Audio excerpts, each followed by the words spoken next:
Hi, I'm Tobias Carlisle. This is the Acquirers Podcast. My special guest today is Mikhail Samonov of 2 Centuries Investments. Just like the name of the firm, he's extended the value back test all the way back to 1825.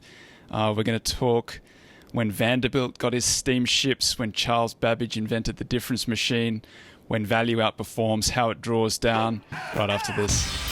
Tobias Carlisle is the founder and principal of Acquirers Funds. For regulatory reasons, he will not discuss any of the Acquirers Funds on this podcast. All opinions expressed by podcast participants are solely their own and do not reflect the opinions of Acquirers Funds or affiliates. For more information, visit acquirersfunds.com. Yeah, so maybe you could tell me a little bit about why you did this research, because I as we were discussing earlier, I saw your momentum research, looking back over 2 centuries of momentum, thought it was absolutely fascinating, was really hoping somebody would do it for value. And so I was really excited when you did it. I think the first time I saw it was just after you published in May. So you've taken several different data sets and you've knitted them together, and now you've got data for the value factor going back to 1825. So what inspired the research project, and where did you track down the data? Yeah, the inspiration actually goes all the way back with the long run investing. Actually, just long run in general. I was in all the way undergrad, and my macro professor, who is a founder of this development theory at Brown University, he posed a question to our class: why is there no single economic model that explains 20 centuries of growth? And the first 17 centuries is basically zero growth. One model explains it, Matthews, and then we have the solid growth model for the next 300 years. But there's no complete model that explains both. I was fascinated that you can just ask questions like this, and it became my thesis. And we invented this whole method about evolution and how it preference different duration of life in before revolution, industrial revolution, after, based on knowledge transfer and work, physical work, etc. And he continued publishing books on this topic, and I walked away just feeling that science is not just about cramming, equations into your head, but you can actually ask really cool questions and then answer them. And then also this idea of long-term really fascinated me. Then fast forward 2007, I'm at Wharton Business School. I'm also at Quant on Wall Street doing factor stuff, which we would call now factor investing. And I look at Jeremy Siegel's book and that breathtaking graph of stocks and inflation and bonds of 200 years. For me especially, it's like very aesthetically pleasing to see human history and finance all in one picture. And also growing up in Soviet Union, where you have like every decade a complete wipeout in currency, stocks and bonds and everything, seeing this magic compounding, you can just sit back and passively compound your wealth. Too good to be true. And it was just breathtaking. As soon as I saw it, this question popped into my head. If the indices go back to 1800, why does the longest quant backtest go back 1925 at CRISP? And by that time, what was kind of lucky in hindsight is that I built my first backtest on 20 years of data. And that was part of my AIG experience. And then right away, we funded the strategy, so it was complete. And it started to grow. And then we bought data back to, this was, first data set was 1980 to 2004. Then we bought 30 more years of data, got to 1950. And for me, those 30 additional years was like the closest I could get to out of sample experience. Watching some factors crash and burn, others go flat, some continue working. I realized how much chaos there is in this whole factor modeling thing in real time, that a couple decades of data is just really not enough to know anything about the stuff we're doing.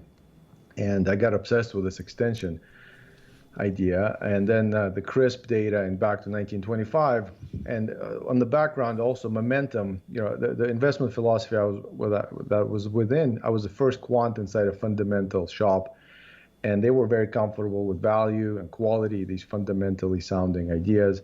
We innovated like crazy around it, but at least at essence they sounded good to the fundamental PMs. Momentum was always like this thing where it's too technical, it's just too technical.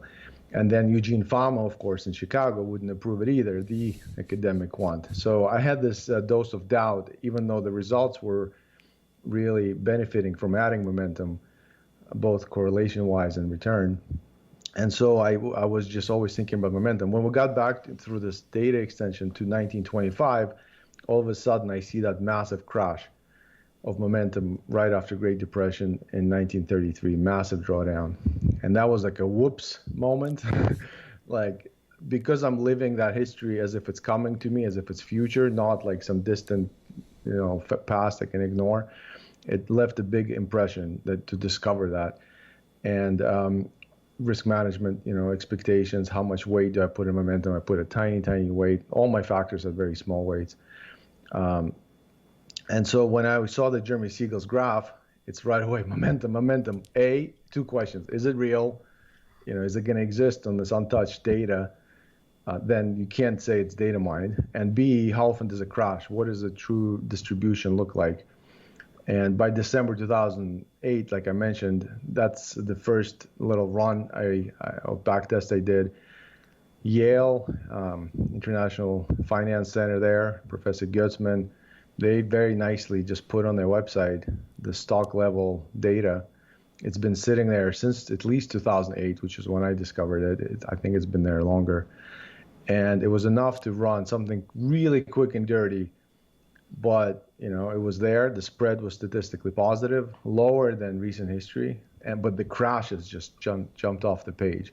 So once I got that little result, and Chris Getzi at Wharton saw that as my independent study advisor there, and right away he's like, we can publish this. And then we went to GFD, Global Financial Data, and Richard Silla's website, who's another historian, also published for free his stock data.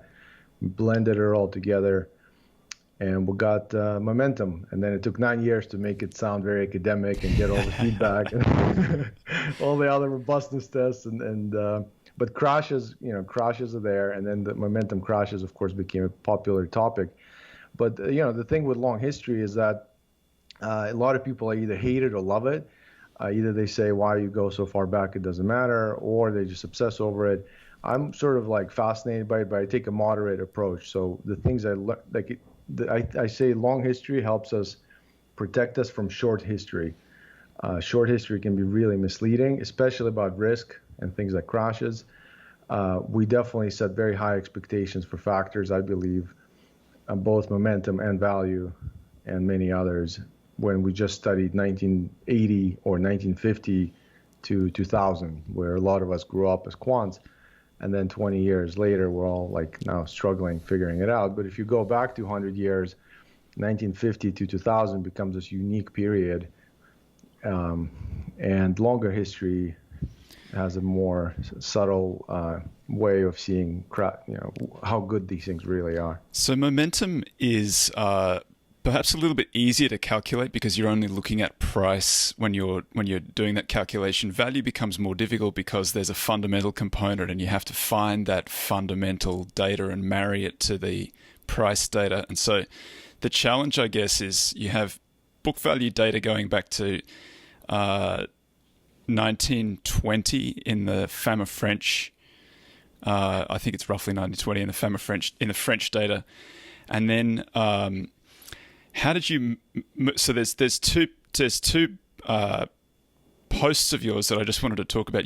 The first one, you go back to 1871, and that's using the data from, I've just forgotten, the Cowles data. So Cowles, who famously produced the cards that he looked at all of these, whether anybody had any stock picking skill at all. I've written about Cowles before. So how did you marry the Cowles data with the French data?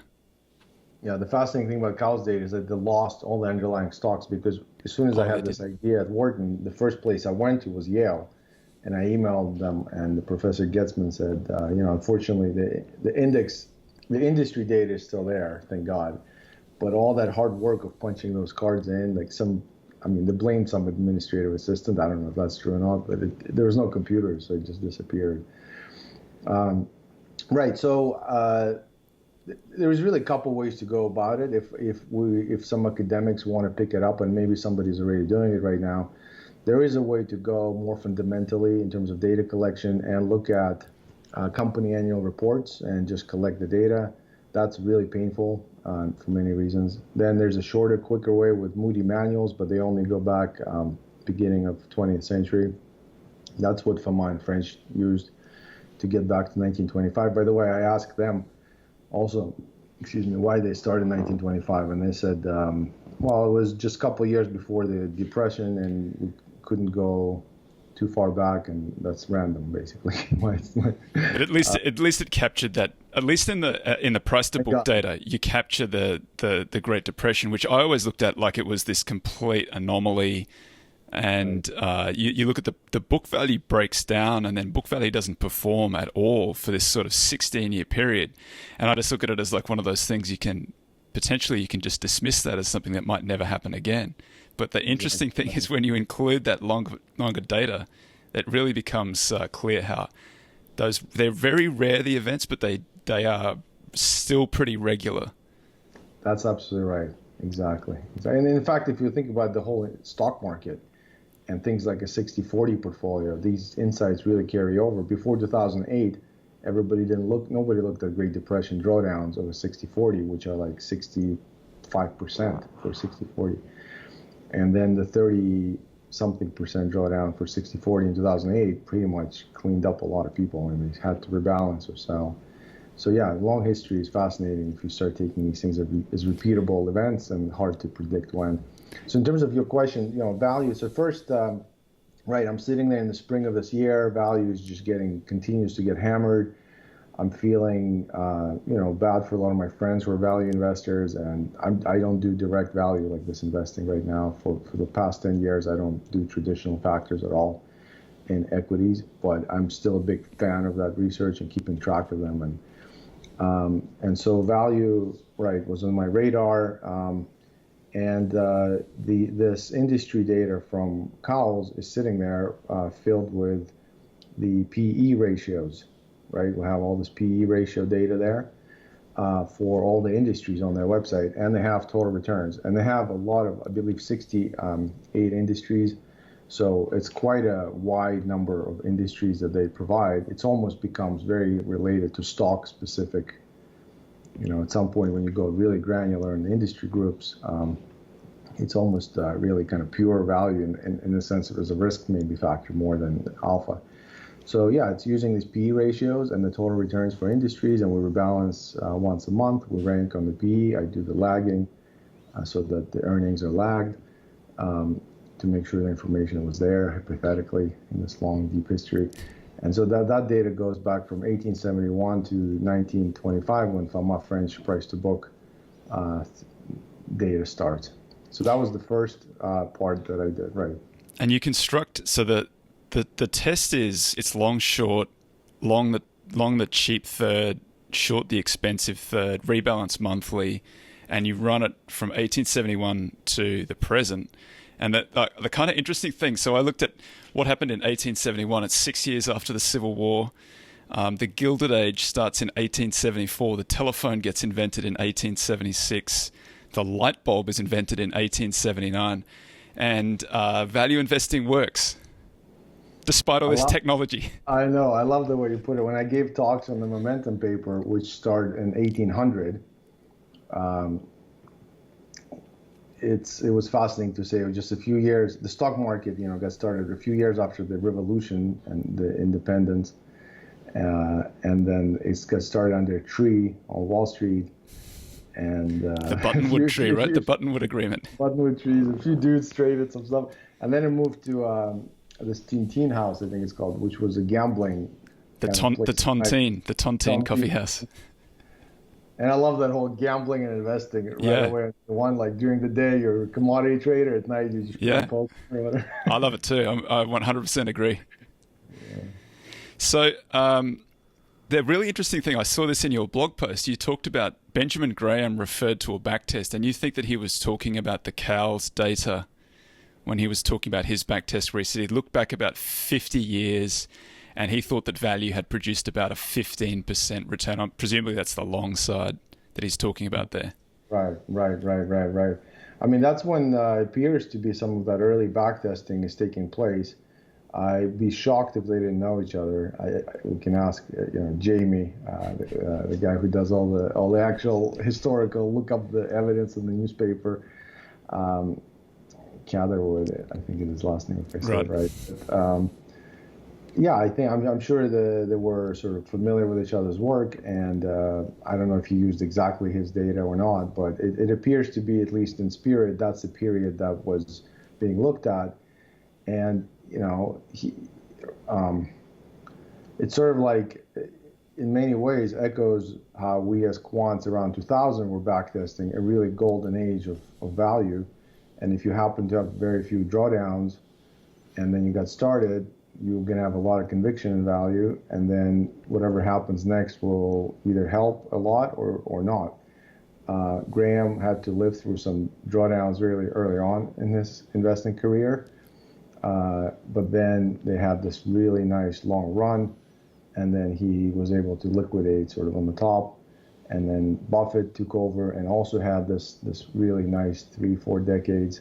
Very nice, on the upside, we can argue there's a lot of tweaks and things they do, obviously, and expertise and depth and leverage and quality. But on the downside, when you just have like value as a risk factor more, less of an alpha idea, more just risk correlation, and that really helps when you don't have that crash for like 30, 40, 50% crash for several decades.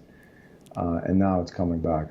It's interesting to contrast their careers because Graham had been going for a little while, but the Great Depression and the crash were closer to the beginning of his career. And then he had what you describe as that sort of golden age probably for both factors, right? For value and momentum, but value obviously relevant to Graham. And then Buffett begins in the 50s, I think, and he gets that golden age for most of his career, but now he's encountered what is at least as bad as... So the worst one that you had in that data was 1904. I think it's the long-short factor draws down 59%. Correct. And now we're sort of... I think that I don't know where your data ends, but I think it's May or April or something like that. That was about a 59% drawdown then too. So are we through the 1904 trough yet? I think we're really, really close. So there's two posts. The first post just uses industry data. Even if I'm not French, I use their industry data, which are price to books, and I connected to Cowles price to earnings, but it's all thirds. Right, the max drawdown was 1904 at 59%, long short industries, which is crazy, right? If you think about this industry spread. The 2000s were negative 42% spread. That makes sense. The dot-com right before the bubble burst. That one recovered really quickly, and that's what we'll remember. That's when the value came back really strong, and you felt really justified and validated after 3 years of tech pain, to get that back. But now it's been really going on since 2006, plus or minus. And it's been in these waves, but recently it's really nosediving. And I haven't updated it through July or August, June. But I believe we're very close to that 59% max industry level crash by itself, right? It's crazy to be living through it. So you had some really interesting findings. The one thing that you find over the full data set, value's positive, generates about a 7%, and this is long, short, market neutral, weighted equally to both sides of the trade. Drawdown, the worst drawdown is the 59% in 1904, which we're sort of confronting now. It took 14 years for that to resolve itself. So we're sort of 14 years. Or maybe a little bit longer into this one. Does that mean we're getting close to the end of it? Well, so it took 14 years, yes, from the bottom to the 14. Yes, the maximum drawdown in 1904 took 14 years to build up, and then another 9 years to recover. So that's the length. It's long, and this time around we're also 14 years and really close to this 59%. Looking at this data, and my blog say this, it's not a very sophisticated statement just to say, look, it happened in the past, it always means reverts, but it's just so tempting to say, hey, it's got to be reversed. So, if I were to Bayesian adjust my strength of my belief, this is the only input I have, except the other one being that if things get cheap enough eventually, capital just has to flow there because of expected returns get high, and you just can't have this mispricing if it does get to that board last forever. But it looks like we're there. But people debate this all the time. Why is this happening? And I have some thoughts on that, and I've been actually designing strategies to prevent that for the last 10 years, prevent this kind of fundamental value that's already published and everybody knows about. Well, what causes it, and how do you avoid it? Right. Well, so, it's hard to tie it to long history because I have no idea. Well, actually, so the OSAM guys, I read their piece. That was really interesting. This industrial revolutions concept, where you have a massive shift. They count, I think, 5 of those revolutions. Those periods line up pretty interestingly with even the extended value tests I have. And the way I interpret it is just the value of intangible capital becomes really much higher. Intellectual capital, IP, brands, innovation, customer satisfaction, all these things, they eventually feed to the fundamentals.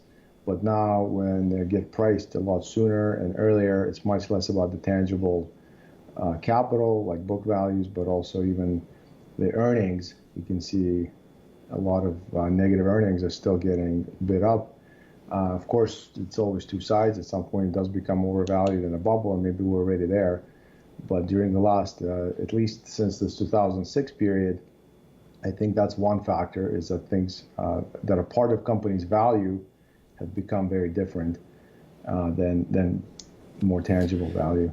So one of the questions that I had looking at, if you just referring to the Jamie Catherwood OSAM piece where they looked at that, they said there was 16 years, and I think that they said it was the sort of rollout, popularization of the automobile, which meant that they needed to build out the infrastructure for cars. They needed roads, they needed fueling stations and so on, and they say that that's sort of comparable to the current situation, except you substitute the internet for the cars. So you build out the infrastructure, and then you have these layers built on top.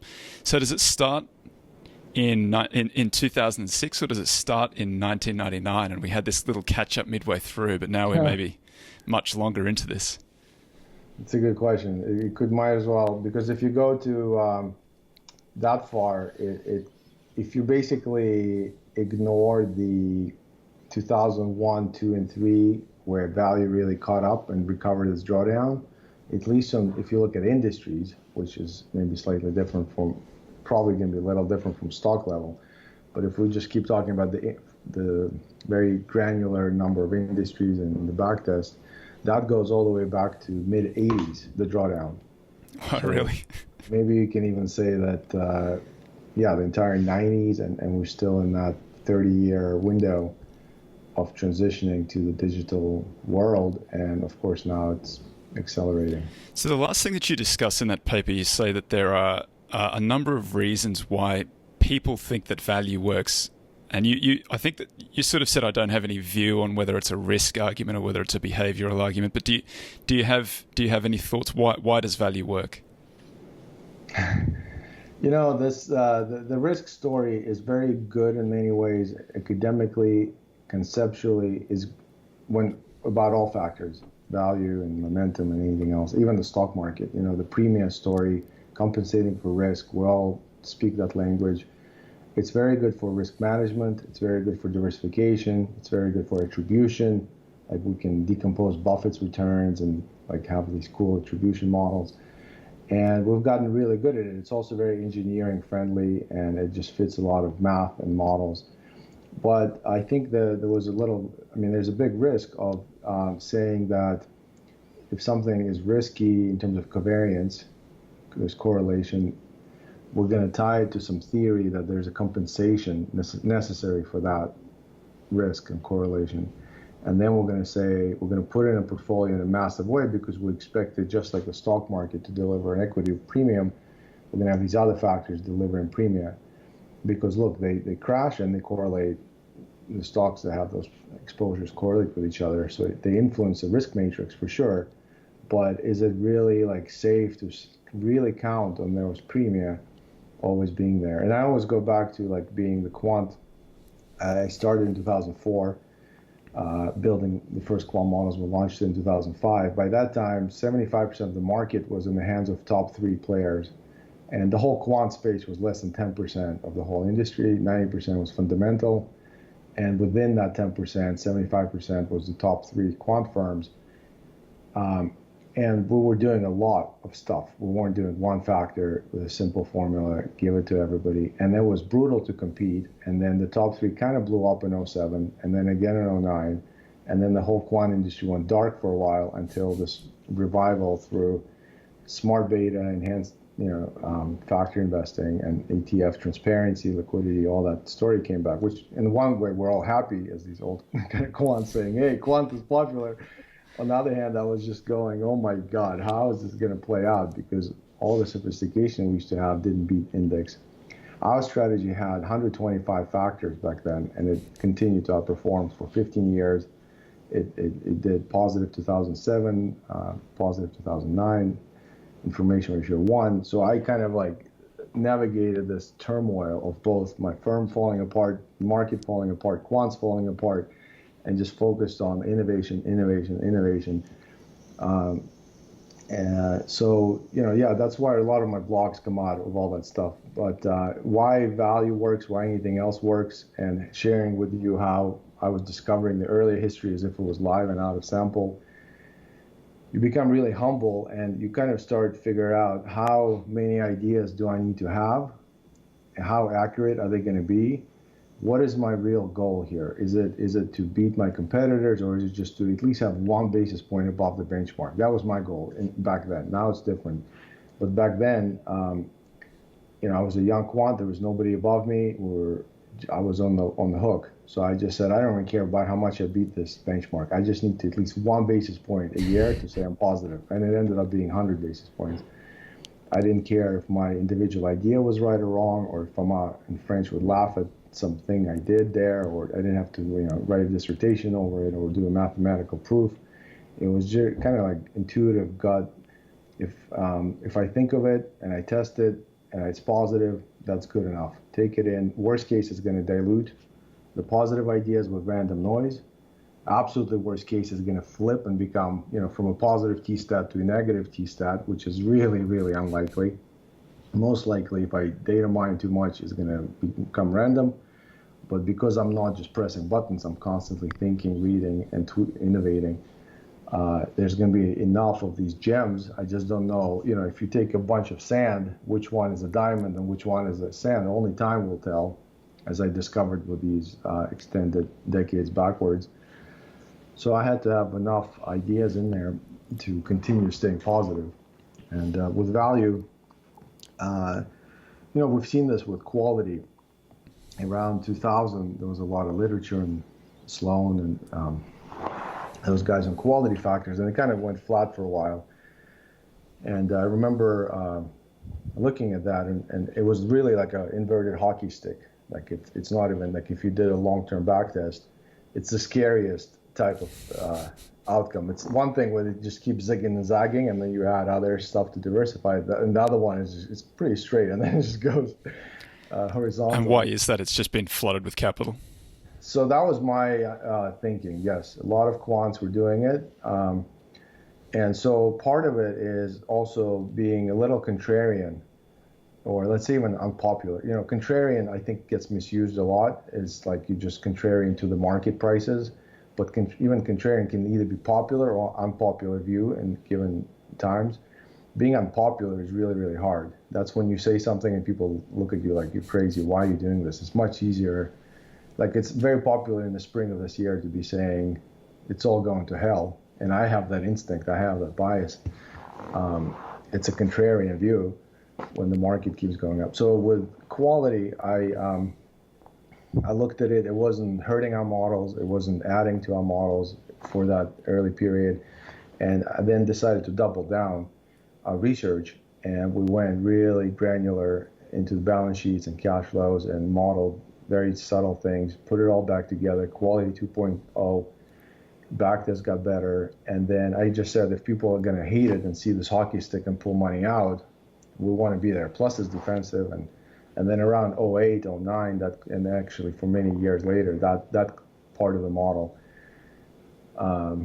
delivered a ton of value. So right now, with value, if you're a value investor, I just say double down, you research, double down your kind of forward-looking. Definitely don't pivot out to growth or anything like that at this point. My thinking led me to intangible capital in terms of value for quite some time, and I think that's where I'm very comfortable. But let's say if there was a more fundamental element there, like direct, then it's just about, at this point, I think, A, waiting for mean reversion, just natural cycles. B, waiting for enough people to abandon it, which I think we started to see. Blackhawk, that was fun. Yes, capitulation. And then there's a question about just like long run mean to the whole thing. That's the third question. But first, surviving it, tweaking it, getting the upside when it happens. At this point, I would say the odds for the upside for traditional systematic value is much higher than the downside. Of course, very famous people recently made the same statement and got their face ripped off.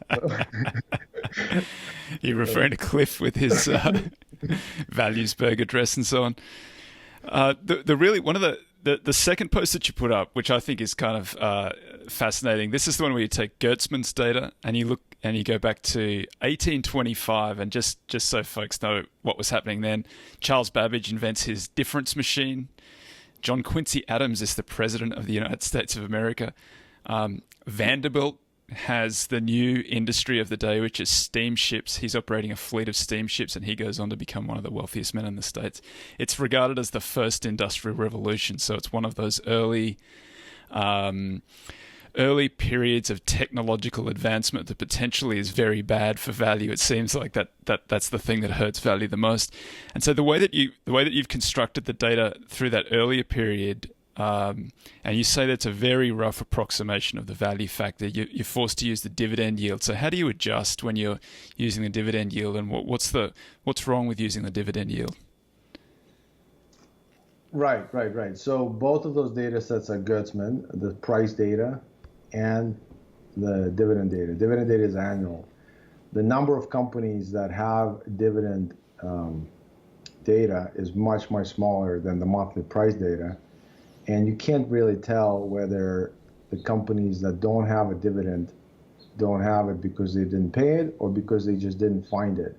So the safest thing to do is limit the entire universe just to dividend-paying stocks that Gertzman identified, and that becomes our universe. It's much smaller. It's 256 companies that are in that. 1825 is when they start. 1871 is when they end. Do you have an idea? Were there other companies that weren't paying dividends? Were there listed companies? Do you have any sort of idea how many of those there were? In their data set, there is, I think, a total of, I might be wrong, 671 companies with price data. But then, of course, global financial data has a lot more companies in there. But that data set you have to purchase, and I've worked with that data set when I was at Wharton.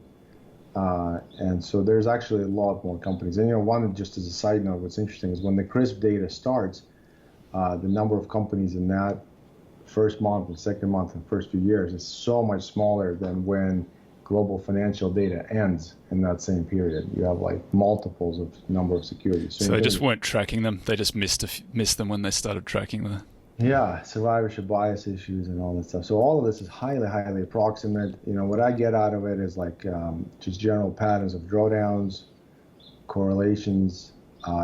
But interestingly, the average return, the spread here, is still very similar to the other periods. It came out at 3.7% per year for this 25 to 1871.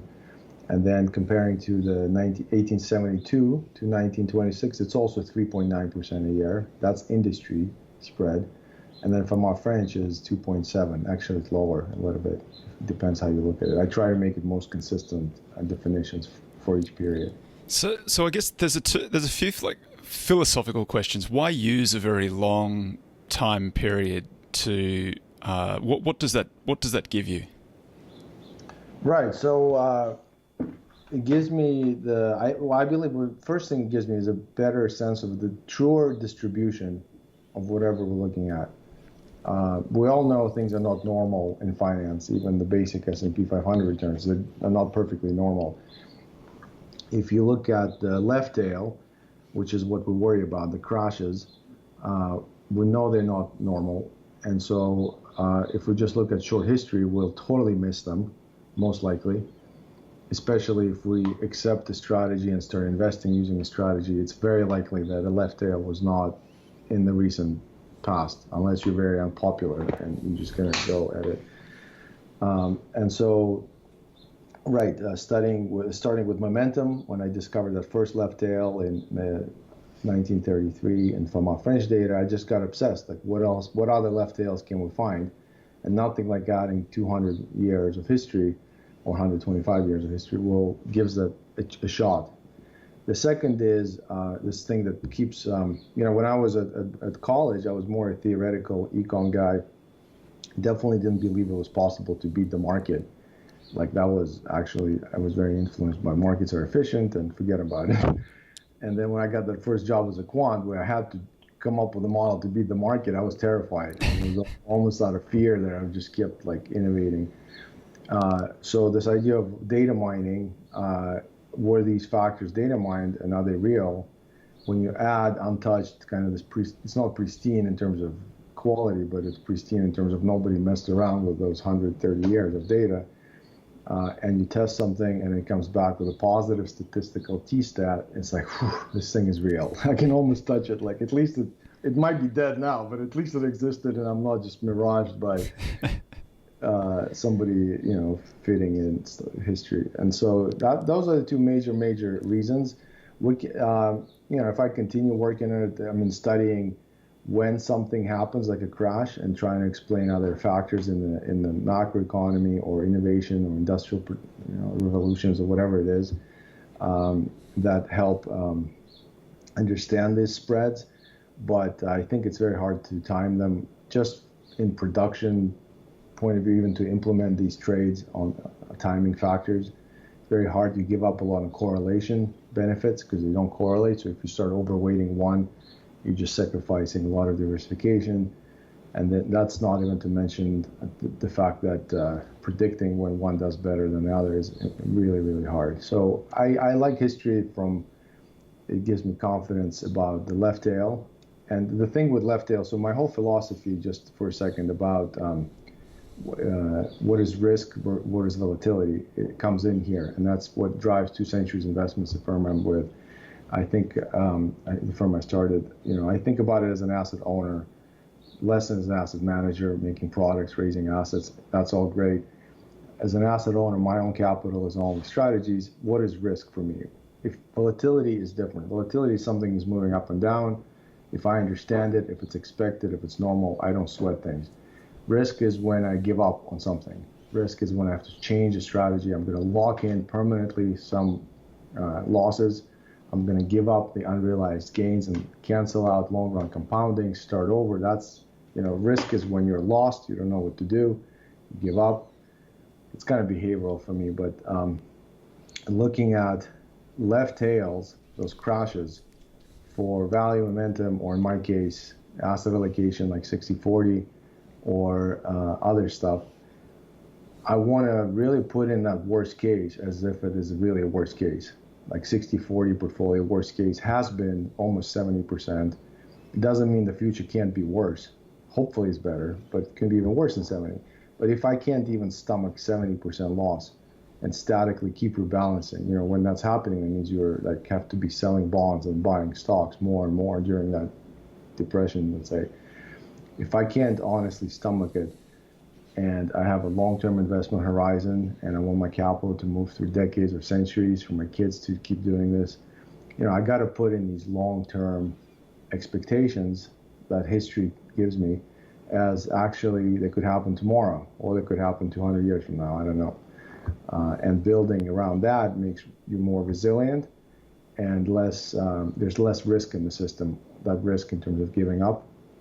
And then you set up these expectations based on those bad case scenarios. And then you try, if real life you're still within those expectations, then you can sleep at night. It's just volatility. That's the kind of experience I want to have versus kind of setting up very great high expectations, low risk, low volatility, low drawdowns, and then being constantly surprised. Like this stopped working, that stopped working. What do? It turns on this like survival brain, which is either regretting stuff or is worried, fear, or greed. The words I like is anxiety and regret, more kind of, and that's all this primal brain. And when it turns on, it just doesn't let you go. You're going to be feeling it. It's something you have to do something. We see people doing that all the time across levels of experience, committees, all the way to retail. And this year really amplifies both for value and asset allocation at static this problem. And so the more I can be in my kind of frontal lobe, the executive brain, and all this stuff helps me stay there. Being rules-based, systematic, study long-term history, be comfortable being unpopular, not being too afraid of having original ideas, because at the worst case, they're going to be random noise, versus popular ideas at the worst case get crowded, and then you get this big capital movement. So there's that correlation with other managers. So you could actually swing from a positive T-stat to a negative T-stat. So it's a long way of answering why do I study long-term history. I don't obsess about it too much. It's just one of the tools I have, but it fits nicely within the risk management approach. Yeah, I love that. I couldn't agree more. Just looking back over the 200-year history that you've created for value, what are the takeaways for you? What surprised you? What can we learn from that 200-year period? For example, one I would have thought was that a 59% drawdown in a long short was entirely possible, and here we are. We're about to confront it again. So it's not a theoretical possibility. It's a very real, and we're living through it right now. Exactly. I mean, this is when it's very similar to momentum. Actually, so what's shocking is how similar it is to my momentum experience when I looked at those results in '08 and then '09, and boom, there's this massive crash that you never thought you'd see, but you were afraid you will. Same thing's happening with value right now. So that kind of, and right, you take all that long run history and you think that's really relevant. We're living through something very similar. It was so tempting to say it's totally irrelevant. The second thing that was surprising is how safe this second half of 20th century for value was. And you have these great value investors that are like literally riding a wave. Of course, they outperformed traditional value and had a ton of value on top of that. And there's many other reasons they succeeded. One of the important ones being the psychological one, I believe. When you really go deep into something, you're going to hold on much more in terms of that risk, right? Of giving up. They didn't give up in the 90s. They kept going. They got paid.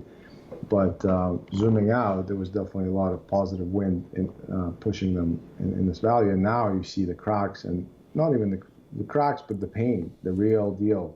When you have a 60% drawdown in value, you start thinking about permanent loss of capital, and because things are getting priced in that are looking really, really scary. So I think that's a real test for a lot of the value folks out there, and I sympathize with that. Yeah, I love the way you frame it up. You said 1940 to 2006 was exceptionally safe, and I love that. You mean exceptionally. You mean that in its literal sense, and then what the takeaway probably should be that value investing is not safe. That you can expect these gigantic drawdowns every now and again. If you're thinking about volatility, absolutely not safe. And that's where the risk premium argument often I think is just wrong. When people say, well, it's volatile, it crashes, hence it must be risk premium. That's like a very slippery slope, theoretically, academically. But on the other hand is, if your process is value investing, you just feel great owning undervalued companies, you have a process to do it, and then you look at 200 years and say, yep, once every decade, one decade out of a century, it's a 59% crash. I'm okay with it. We'll just get through it. As an asset owner, you can do it. If you really believe it, right, and you feel great, who cares? You just, it's still total return. I mean, if you're doing long short, it's really painful, but you can still hold on to that crash. If you're doing long only, you still have this just general market beta pulling you up, and you're lagging S&P for a while. who cares? As an asset manager, it becomes a different story. There's career risk, there's clients get impatient, and all that. One big thought I'm working recently expressing to people finally, just to share this, is we just like people either love or hate long-term history, people tend to split in love or hate active versus passive. They just fall into these two camps. And I really, they love alpha or they hate alpha, they don't think it's fall, or they love beta or they hate beta. I think both are really, as an asset owner, that's an asset management headache. As an asset owner, yes, those are useful risk management concepts, but really I care about total return with survivable crash risk. Survivable meaning, no margin calls, and I don't give up on the strategy. That's the main thing. Right. And the total return can come when it's coming both from alpha and beta. That's even better. There's two sources. And if for a decade it's all beta and for another decade it's all alpha, it looks like a horrible asset management product. But as a total return concept, it's great. It's why not? And because you're sticking with something, right? Versus just having a passive index and then you still give up. Somebody comes in, like with Jeremy Siegel.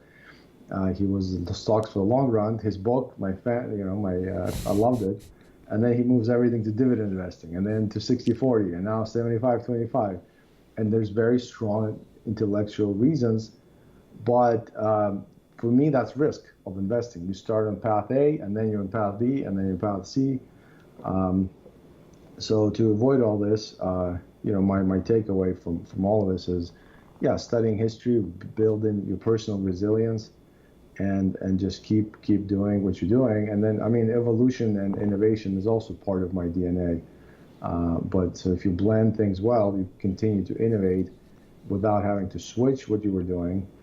But there's another misconception. I think people are just obsessed with the investment process, and it's sort of just been these safe guardrails for people, which were good. I guess investment management back in the day, you could just switch around and go crazy, and so all the asset owners put on this tracking error and benchmark and don't switch your style, stick with the process. That's all great, but that's all risk management. But where's innovation in all of this? Where's your edge? How do you keep moving it forward? So that's balancing all that, and it's never black and white one way or another. If you overdo one of those things, you're going to get hurt. But as an optimizer, you're pulling the different forces together. A good balance, like our strategy, when I say they're balanced, there's really this battle going on inside of it, like sell, buy, and the optimizer just finds that point on the utility function, even if there's some noise there. I like it when there's tension. So innovation versus investment process is one of those things that are pulling and pushing. But I think that's where some of the success can be found. Yeah, it's absolutely fascinating. I just wanted to get your comment on that finally you have this great line about value. You say value has a long history of never-ending drawdowns and tiny intervals of outperformance. Is that value? That's value. It's like a melancholy novel, you're about to go to the ocean and start fishing for this big whale. When is my glory day of the drawdown is over and it feels so good, right? So I think the idea is to disconnect this emotional brain, that feels so good when things are working, and just to set things sailing.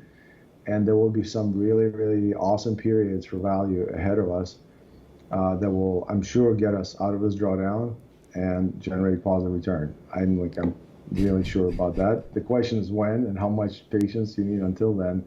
And yes, value especially, but everything like stock market, I obsess with drawdowns because, again, as an asset owner, that's what you feel. You see your highest point recently and you're like, ooh, I have this. You don't look at calendar year. You do, but secondary calendar year, all this. There's a lot of ways to show performance that feels appealing to a client if you're an asset manager. But at the end of the day, if you're an asset owner and you log in and you see the highest value that you lock it in, that's drawdown. And pretty much we'll spend vast majority of our time in drawdown mode. And that's the time where we stick with the process and continue to innovate. And then when the winds align and we reach the new heights. But surprisingly, that's when you're living month by month, year by year. That's how it feels. But as soon as you zoom out, all that disappears, and you just start to see, if you pick the right general horses, and you're not giving up, so the risk is not ruining you're switching, you're not switching, then the compounding kicks in, and like the clients we have that have been with us for a longer time now, things scare them a lot less. A, they know our strategies are working as expected, but B, because their starting point has compounded into something material, the drawdowns, even of the same magnitude, but now feel less scary on the cumulative line. So a lot of it, I think, is about your brain and how you set up the scorecards. And we have this awesome way to customize scorecards that have multiple ways for you to win. And you can tell us, no, well, this doesn't apply, but it's about holistically measuring success, not in any sort of narrow way, but it's getting you from A to point B, which is decades from now with all this uncertainty. There's going to be a lot of drawdowns, and it's like a rainy day. You're not going to get too depressed and give up on where you're going just because it's raining. I mean, sometimes you might change your schedule, but if there's a big storm like this March, it was definitely a lot of self-awareness time, just like even everything's working, but you still feel the primal brain, or whatever you call it, the feeling brain kick in, and you call your friends, you call the pros, you call the experts, you kind of like shake things out, and then you keep going, even when everything's risk managed. And we've seen these before, etc. But drawdowns are the pain of our existence, and we have to deal with our pain in any way we can to keep going. Yeah, I think that seeing them happen historically is certainly a way to prepare yourself mentally, at least for the ones that you're currently enduring or ones that will come into the future. It's absolutely fascinating, Mikhail. If folks want to get in contact with you or follow along with what you're doing, how do they go about doing that? Thanks. Yeah, I have a blog and a website, 2centuries.com, and it's TWOcenturies.com, and my email is Mikhail, MIKHAIL, at 2centuries.com. We're having a lot of conversations with our readers. There's all sorts of exciting research projects, consulting things that are coming alive.